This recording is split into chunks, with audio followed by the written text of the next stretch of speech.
iaitu ledger am dan juga imbangan duga. Okey, untuk ledger am dia agak panjang sikit. Okey, nak buat ledger am kita menggunakan journal am. Okey. Nak buat journal am, okey. Mula-mula kita buat buku jualan tunai, buku jualan kredit, buku belian, buku tunai. Kemudian kita gunakan keempat-empat buku ni tadi untuk kita buat journal am. Okey, journal am. Journal am ni semua ada dalam ni. Okey, catatan journal untuk jualan tunai, jualan kredit, buku belian, buku tunai. Okey, semua ada dalam ni. Okey, dengan menggunakan journal am ni, barulah kita boleh buat ledger am. Okey, ledger am. Okey, macam mana nak buat ledger am? Okey, nak buat ledger am, kita perlu add sheet yang baru. Okey, sheet yang baru. Okey, kemudian kita rename lagi sheet kita kepada ledger am. Okey, untuk ledger am. Okey, supaya ada nombor. Sekejap ledger am.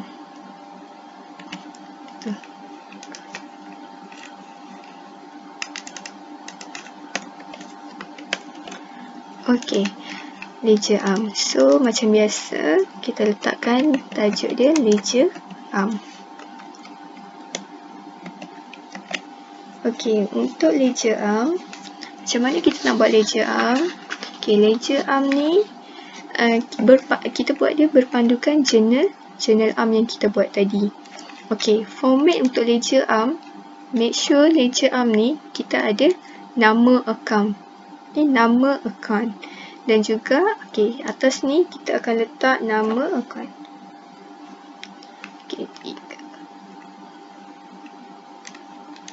Okey, ini adalah nama account. Okey, nama account terpulang lah. Kita nak buka kita sebab kita akan buka account satu persatu. Okey, kemudian format dia sama sahaja, iaitu tarikh. Kemudian kita ada butiran, rujukan, and then folio, debit dalam RM, kemudian kredit dalam RM, dan juga baki dalam RM. Okey, kemudian kita akan kumpulkan dia lah. Okey, kemudian kita adjust sikit lah dia punya ni.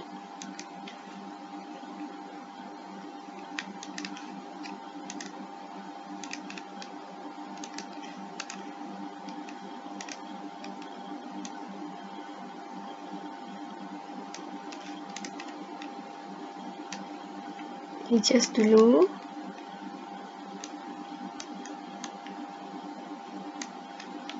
Okey. Okey, kemudian ini adalah format dia lah. Okey, format dia. So, yang ini kita kena, sebab ledger am ni dia panjang, so kita siap-siap buat table dulu, kita gariskan. Okey, macam ni. Tarikh, format dia ada tarikh. Yang pertama sekali ada nama account lah. Okey, nama account, tarikh, butiran, kemudian rujukan, folio, debit, kredit, baki. Okey. Ini tadi terlebih. Jadi kita mergekan seperti ini je. Okey. Yang ini format dia lah. Okey, format dia. So, dia akan sampai ke bawah nantilah. Okey. Okey, first kali step dia, make sure awak punya format ni betul lah. Yang atas ni mesti ada nama account, kemudian bawah dia ada tarikh, butiran, rujukan, folio, debit, kredit, baki.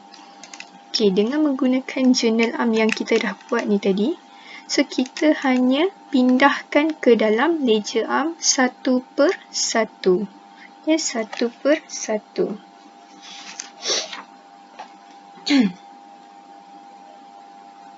Satu per satu. Okey, kemudian kita pergi yang pertama terlebih dahulu, iaitu journal am yang pertama. Okey, journal am pertama ni kita ada dua catatan. Satu debit, satu kredit. So kita buat dulu yang pertama ni. Yang pertama debit tunai di tangan. Okay, debit tunai di tangan. Okay, debit tunai di tangan. Kemudian yang ini, catatan yang ini, kita akan pindahkan ke dalam ledger. So kita akan buka akaun untuk tunai di tangan sebelah debit. Okay, pergi dekat ledger arm. Okay, awak kena ingat lah. Debit tunai di tangan, tarikh dia 30 hari bulan. Okay, amount dia berapa. Okay, pergi dekat ledger arm. Awak perlu tulis nama akaun dia. Okay, tadi kita nak buka akaun tunai di tangan. Okay, nama akaun dia tunai di tangan. Okay, kemudian tarikh dia 2016. Okay, April 30. Okay, April 30. Okay, kemudian kita nak buka akaun tunai di tangan.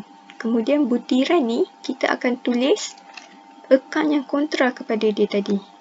Okay, cuba awak buka jurnal am balik. Okay, dia punya partner akaun tunai di tangan ni adalah jualan tunai. Okay, jadi dekat butiran ni nama akaun tunai di tangan. Dalam butiran ni kita tulis nama partner dia. Okay, nama partner dia adalah jualan tunai. Okay, saya ulang macam mana nak dapat butiran dia. Butiran dia kena tengok partner dia tadi. Okay, pergi dekat jurnal am. Partner akaun tunai di tangan ni adalah jualan tunai. Jadi butiran dia tulis jualan tunai. Okay, amount dia 3307.85. 3307.85. Okay, kemudian nombor rujukan dia. Okay, rujukan dia perlu ambil nombor rujukan jurnal am ni tadi. Okay, so JA01 paste saja. Okay, JA0104. Okay. Dan yang ni kita format dia dulu lah. Okay, kat sini. Sebab yang ni kan dalam RM kan. Lambat pula. Okay, custom. Pilih yang dalam kurungan. Okay, last kali ni. Okay. Kemudian kita dah masukkan tarikh 30 April. Butiran dia ambil partner dia punya butiran. Okay, kemudian rujukan JA01 sebab dia catatan jurnal yang pertama tadi. Folder kita kosongkan dulu. Okay, kemudian sebabkan tunai di tangan ni dia sebelah debit. So kita tulis dia sebelah debit. Okay, 3307.85. Okay, kredit dia tak ada. Biarkan kosong. Okay, kemudian baki dia. Macam mana kita nak cari baki dia? Okay, baki adalah debit tolak kredit. Sebab ini adalah catatan yang pertama. Dia tak ada baki sebelum. Okay, baki sebelum dia kosong. Okay, jadi kita terus debit tolak kredit. Okay, macam mana? Sama dengan debit tolak kredit. Enter. So, jadi baki dia adalah 330785. Positif. Okay. Okay, kemudian settle satu catatan. Okay, kemudian kita pergi catatan yang kedua.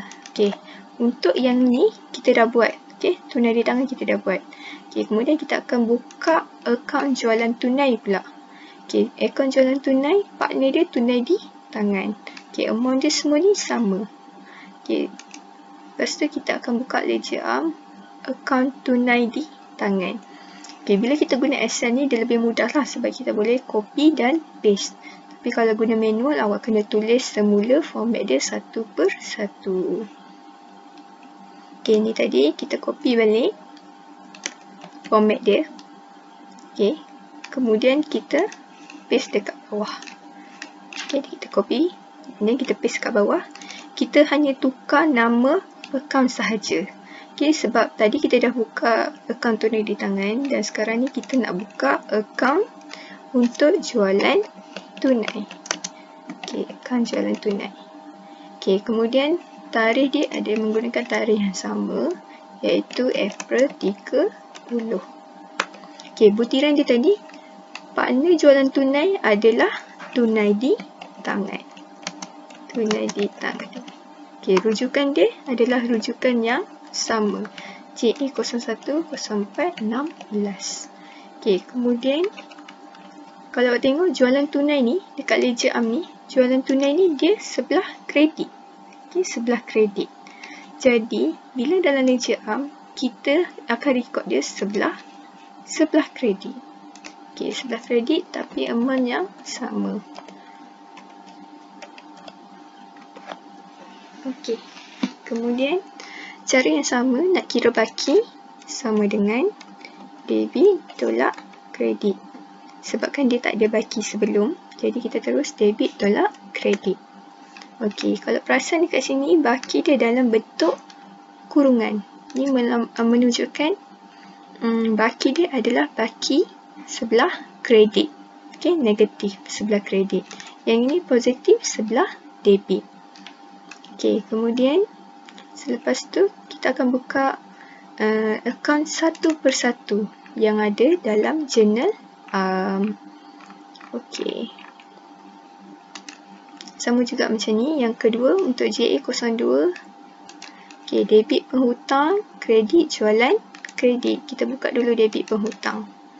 Okey, debit penghutang. Okey, buka akaun baru.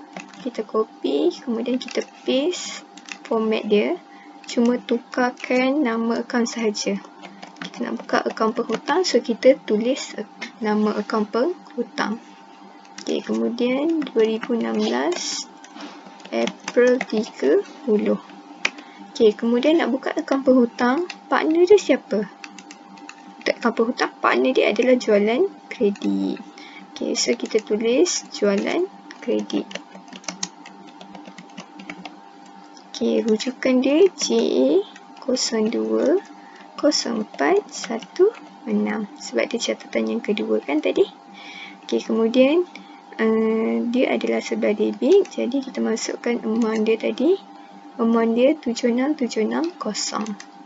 Okey, masukkan 76760. Okey, cara nak kira baki sama dengan debit tolak kredit.